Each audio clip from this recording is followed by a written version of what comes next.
আজকে আমি যে পিঠেটা বানাবো এই পিঠেটা কিন্তু ছোট থেকে বড় সকলেরই খুব ভালো লাগবে। তো নমস্কার বন্ধুরা, আমি শ্রাবণী আবার চলে এসেছি আমার একটা ছোট্ট ভিডিও নিয়ে। তো অনেকদিন ধরে পর বলছিল এই ভাজা পুলিটা বানাতে, তো ভাবলাম আজকে এই ভাজা পুলিটা বানিয়ে নিই। তো এর জন্য মেন উপকরণ হলো এই মুগের ডালটা, আর এই ভাজা পুলিটা কিন্তু আমারও খুব ভালো লাগে। তো মুগের ডালটাকে শুকনো করে খুব ভালো করে নেড়ে নিতে হবে।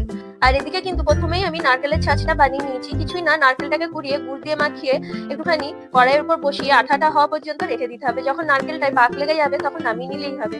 আর মুগের ডালটাকে খুব ভালো করে কিন্তু ধুয়ে নিতে হবে। আর মুগের ডালে কিন্তু জলটা একদম এমন ভাবে দিতে হবে যাতে মুগের ডালটা সিদ্ধ হয়ে গেলে জলটা মুগের ডালের গায়ে একদম লেগে যায়। আর মুগের ডালটা সেদ্ধ করার সময় লঙ্কার গুঁড়ো, হলুদ, নুন আর সামান্য গ্রেট করা আদা আমি দিয়ে দিয়েছি। এরপর মুগের ডালটাকে কিন্তু সেদ্ধ করে নিতে হবে।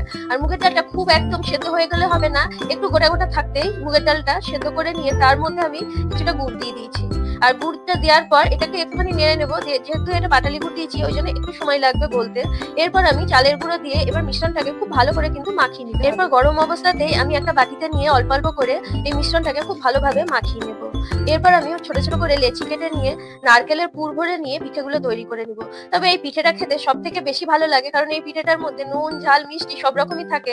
ওই জন্য এই পিঠেটা খেতে সত্যি অসাধারণ। আর এই পিঠেটা কিন্তু একটা খেলে মন ভরবে না, অনেকগুলো না খেলে এই পিঠেটা খেয়ে মন সত্যি ভরে না।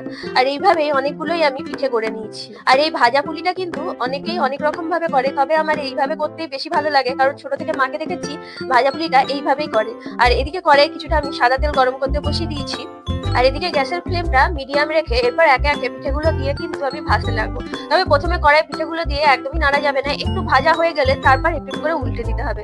আর এই পিঠের কালচে রংটা কিন্তু গুড় দেওয়ার জন্য পিঠের রংটা একটু কালচে হয়েছে, তবে এটা খেতে কিন্তু খুব ভালো হয়। তো এইভাবে পিঠেগুলো আমি এক এক করে নিই। আর বন্ধুরা, তোমরা এই ভাজা পিঠেটা কে কেমন ভাবে করো অবশ্যই কিন্তু কমেন্টে জানিও।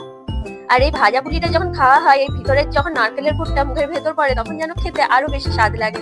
তো এইভাবে এই ভাজা পুলি বানিয়ে খেতে বেশ ভালো লাগে আমার। তো ছেলেকে বললাম, খেয়ে বল তোর কেমন লাগছে। লাগে আপনারা শুনে। একটাকে মন ভরবে না, বল অনেকগুলো খেতে হবে।